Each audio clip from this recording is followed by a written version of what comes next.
ഒരു വസിയ്യത്ത് എന്ന നിലക്ക് ഞാൻ പറയട്ടെ. സൂറത്തുൽ ഇഖ്ലാസ് 1,00,000 ഞാൻ മുമ്പ് പറഞ്ഞിട്ടുണ്ട്. 1,00,000 നമ്മൾ ഓതി വെക്കണം. അത് വലിയ മോചനമാണ്. നരകത്തിൽ നിന്ന് മോചനം ലഭിക്കാൻ അത് വലിയ കാരണമാണ്.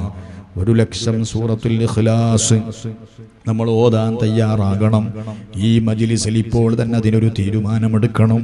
മുമ്പ് പലപ്പോഴും ഞാൻ പറഞ്ഞിട്ടുണ്ട്, ഇപ്പോഴും പറയുകയാണ്. ശഅബാൻ മാസമാണ്.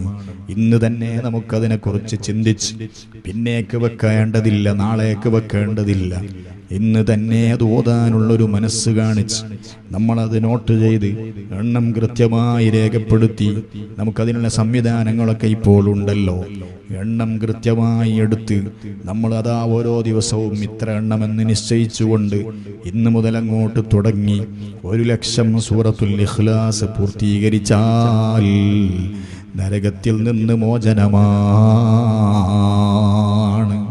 അത് നമ്മിൽ നിന്ന് മരണപ്പെട്ടു പോയ നമ്മുടെ വാപ്പാന്റെ പേരിലും ആകാം, ഉമ്മാന്റെ പേരിലും ആകാം, ഭർത്താവിന്റെ പേരിലുമാകാം, ഭാര്യന്റെ പേരിലുമാകാം.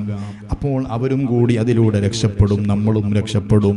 അങ്ങനെ നമ്മൾ സൂറത്തുൽ ഇഖ്ലാസ് 1,00,000 പ്രാവശ്യം നമ്മൾ ചൊല്ലാനൊന്ന് സദാ ഓതാൻ ശ്രമിച്ചാൽ അതിന് കുറഞ്ഞ സമയങ്ങൾ എടുക്കും. ചിലപ്പോൾ 1 കൊല്ലം കൊണ്ട് പൂർത്തിയാകും. തിരക്കേടില്ല.